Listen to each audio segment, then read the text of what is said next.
Hey guys, Scott Fishman here. Today's guest, you could find him dancing and wrestling on Impact Wrestling every Thursday night on Access TV. Dango, how's it going today?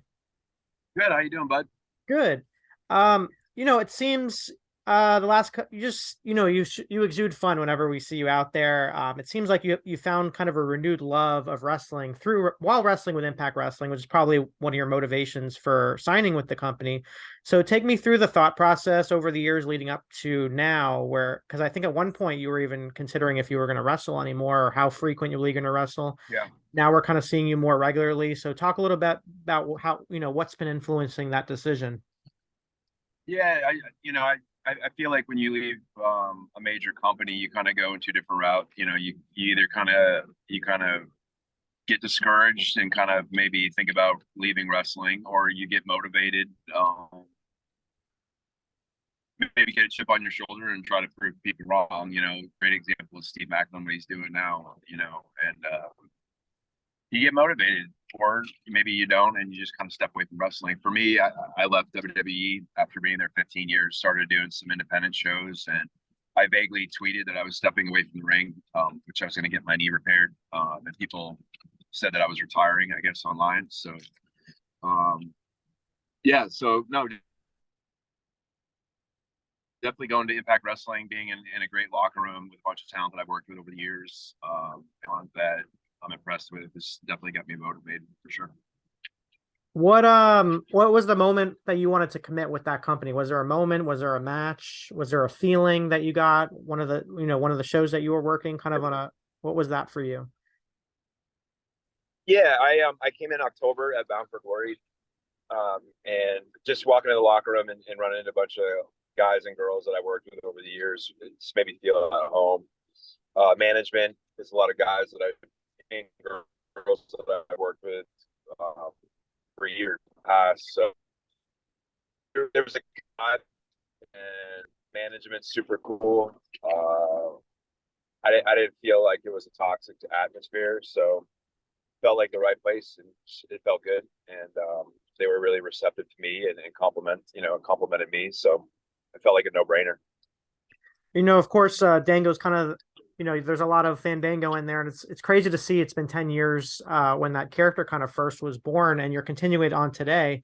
Talk about your decision to kind of continue that going, have that offshoot of what we're seeing now on Impact. I mean, you see the fans responding. It's just a fun, festive party like atmosphere, but just talk about that connection that you have to the character and what we're seeing in Impact and how it's kind of still, taken off with the fans.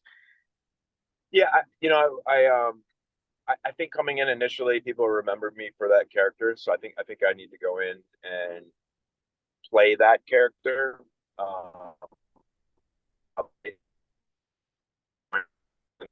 Would be some sort of character change where we start to kind of get away from that the older Fandango kind of classic fun dancing guy. But I feel like when you come into a new company, maybe people want to spark their interest from what they remember you for from the past. Oh yeah, that was that guy from this. He did that. Oh yeah, I remember him. Then once you have their attention and remind them who you are, then maybe it's time to do a character change if it's the right time. Which I feel like right now is a great time to do that. So are you kind of teasing of what we're going to be seeing? We're going to see another evolution of what we're seeing on Impact right now.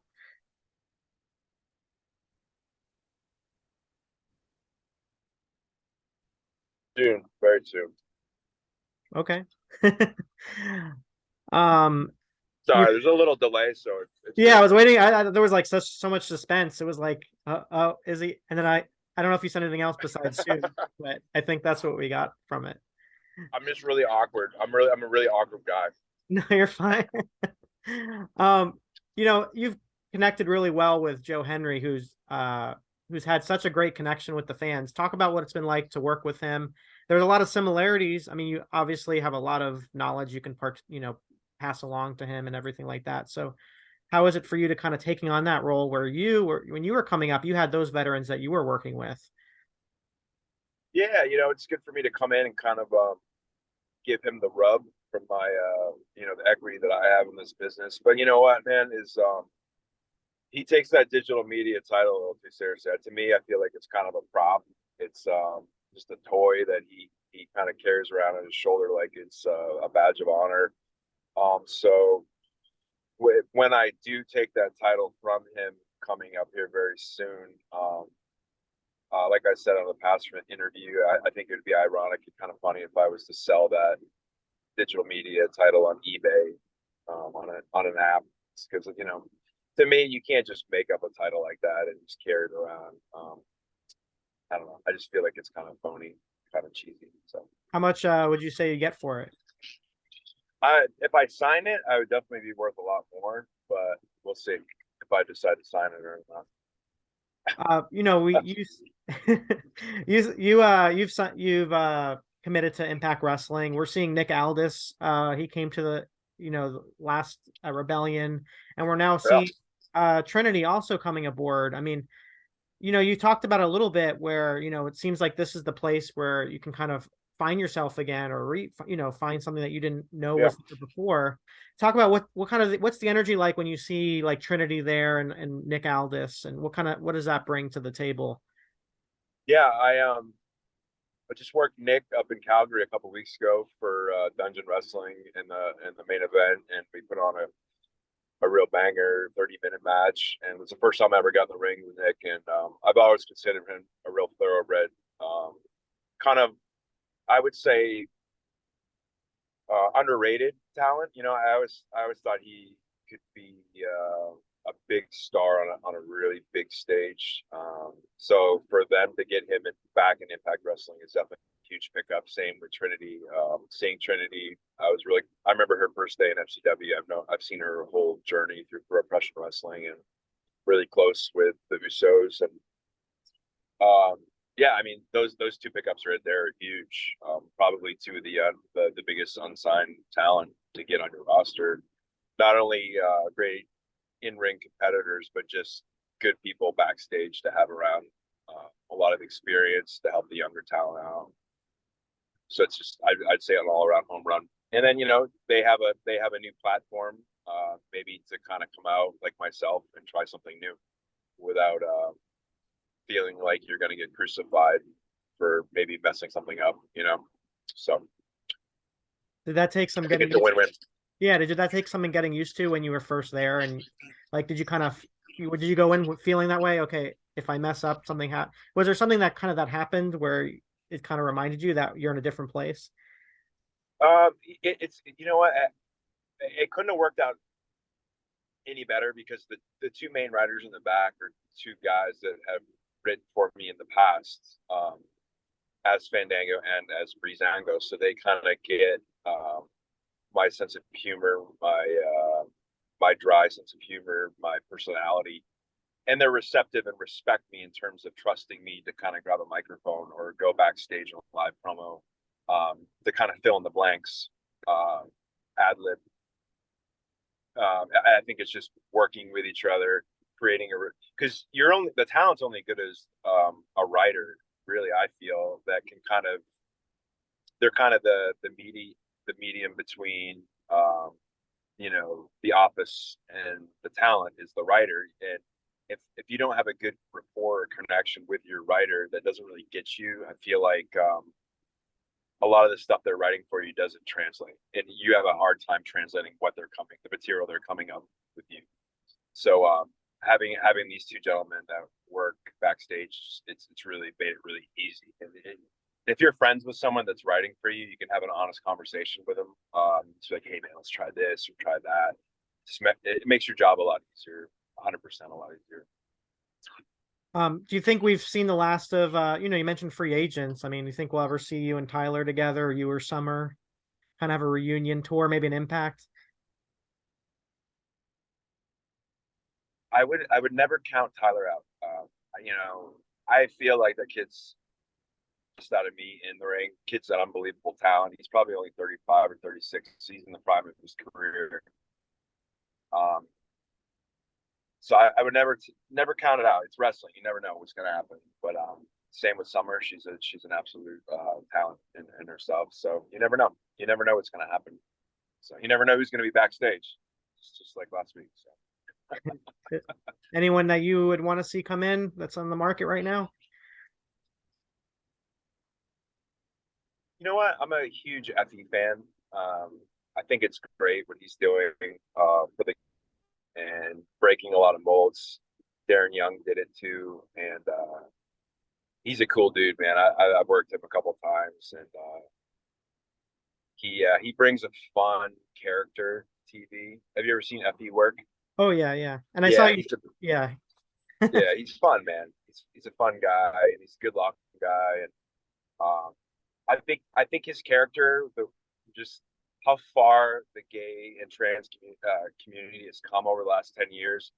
I think I think he could be a real pioneer, pushing that kind of like Darren did, and a few other talent.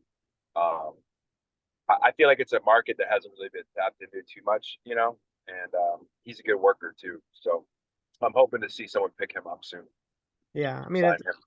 and then the way Impact is with its diversity and inclusion and Yeah, so much representation, whether it it's just it's giving more people more opportunities, good people, good talent, and I'm all about that. And Effie's just fun to have around.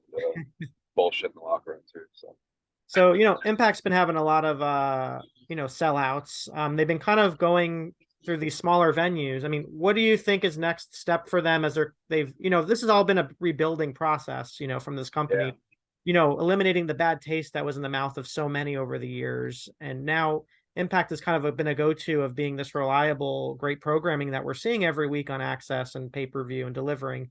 mm-hmm. But it's still, when it comes to that, it's, if you feel like you want it to be in a bigger kind of venue and things like that, do you think that the company's ready for that? I mean, what are some of the steps that you think the company will take? It's definitely trending that way. So houses are up 30-40%. Not just the talent are killing it, but the guys and girls that work backstage, they're busting their ass all week to push these towns, paper these towns. Sign guy Dudley's working backstage. Lou's killing it. He's busting his ass. There's a lot of people working really hard in the office. Um, to me, having sold out 800, 900 is a lot better than having a 5,000 seat arena with 1,000 people in it. I think it's trending that way. I just think it's going to be a year or two, or you know, a little bit more time before they get there because, like you just said, they're rebuilding.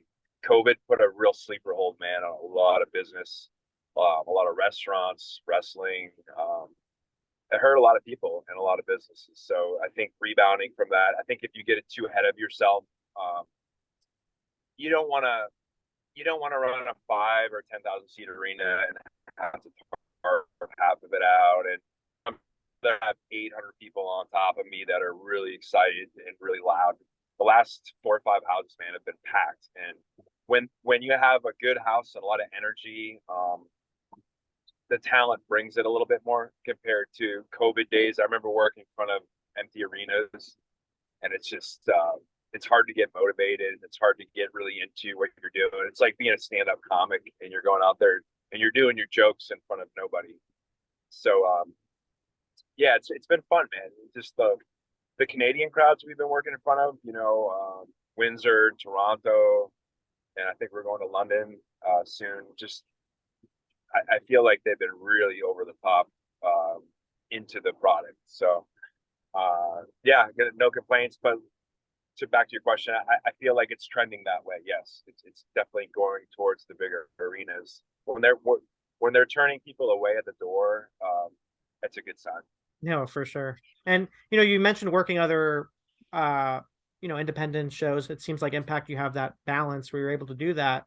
What kind of commitment do you have with the company? I mean, I know you committed with them this year, but how far does this go long term for you? Yeah, I think I signed a contract in January or February, and obviously I make Impact their dates priority Right. over any other dates. So obviously I'll do my 3 or 4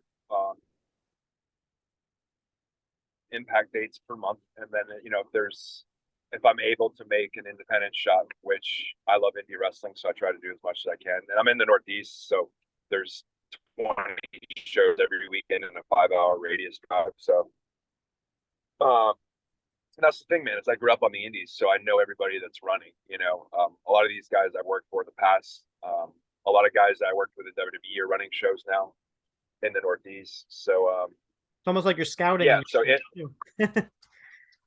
say that again, bud. It's almost like you're scouting in a sense at the same time as you're working. Like you're working these shows, but you're getting a chance to see Yeah, like an Effie or other yeah, guys and it's girls. really cool because you get to see a lot of the talent coming up, and for me, the Northeast scene, I try to, whatever knowledge that I've gained over the years, the 15 years of WWE. If one of my friends, like tomorrow, I'm going to go to Beyond Wrestling and do a seminar for my friends who run that company, Drew and Antonio Thomas, who is WWE. Is one of the heartthrobs. He's one of the main trainers there now. So if they go, hey, can you come down to Worcester and do a class? I think out of respect to the business and where I started up here in the Northeast, it's kind of my obligation to give back. And yeah, I just like seeing the guys, and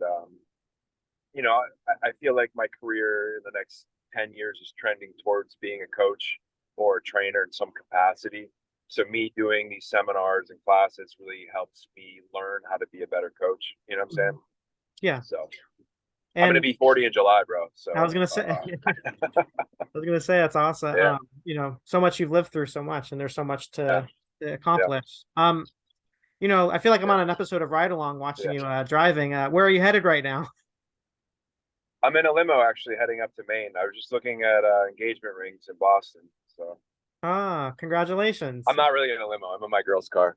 I felt like I was in an episode of Ride Along here, so I had that. We had to Yeah, ask. I'm sure there's people that are gonna be watching this asking where's he yeah, going. So yeah, that's awesome. yeah, Um, yeah. So awesome. All right. Well, thank you so much for the time. Is there anything else that you want to let people know about? Any outside projects? I know you're big on construction and working out. yeah, no, just check me out on social media.